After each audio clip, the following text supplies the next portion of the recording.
Mapagpalang umaga po sa atin lahat at tayo magte-testing na magpatubo ng ating binhi. Ito.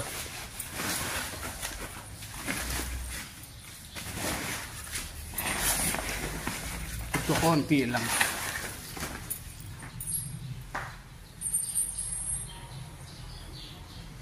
Yan susubukan natin.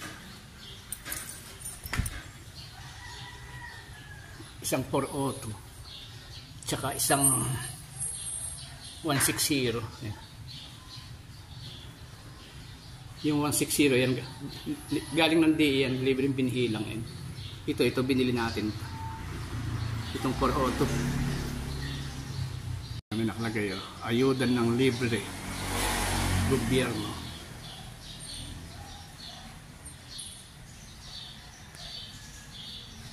Yan siya.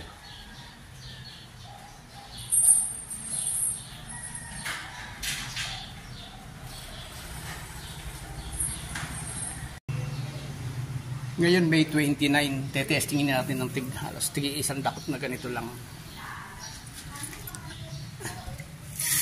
Ito yung 402, ito yung 160. Ayan siya. Maganda rin naman. Ganon din itong 402. Dito natin ilagay sa cup noodles para may palatandaan silang dalawa. Ibababad natin siya ng yung maghapon magdamag.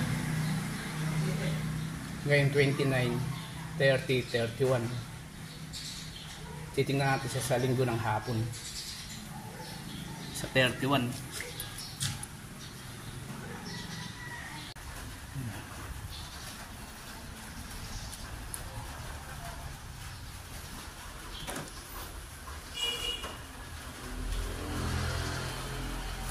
Doon natin siya ilalagay sa stock room. Maghapon na lang natin binabad para agad natin malaman. Ang pan lang naman, pangingitiin lang naman natin ito.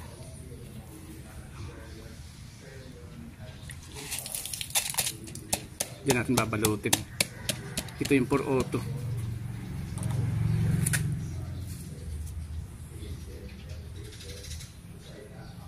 Parang pa naman yung pinakakuan na yun. Yung pinakaputi. Parang aninig na. Kaya binalat natin siya ng ganito. Ayan. Maganda yung pagkakabalot niya. Ayan. Lagay natin dito. Sa tabo din. Binalik natin siya sa tabo. Ayan.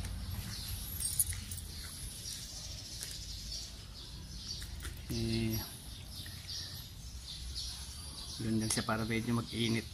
Ito yung binalot natin kahapon, pero hindi na natin titingnan. Bukas na natin sa sisilipin para makumpara siya. Hindi siya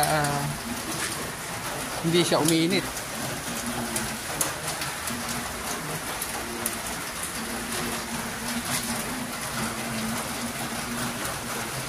Tingnan natin ngayon itong ating testing na pinatutubo.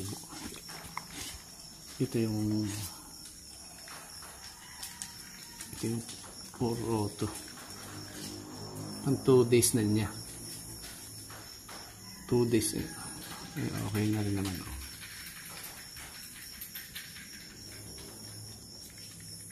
Ngiti na siya. Babasahin natin siya ng kaunti.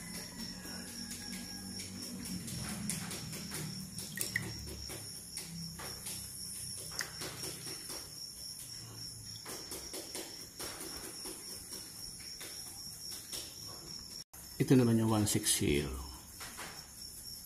Okay din naman.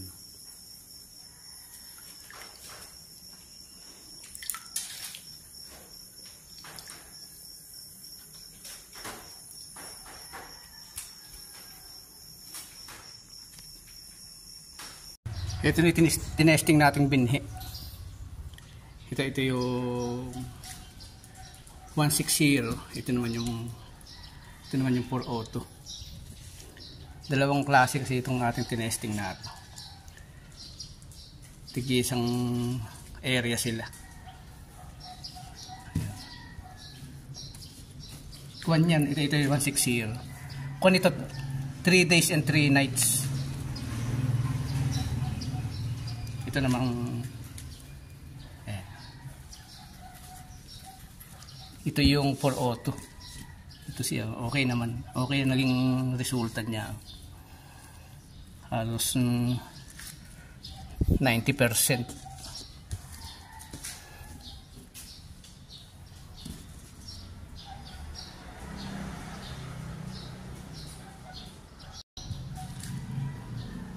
Okay. Isasabog natin kasi ito ng tuyo. Hindi na natin patutubuin doon natin sa sa lupa na lalagyan natin.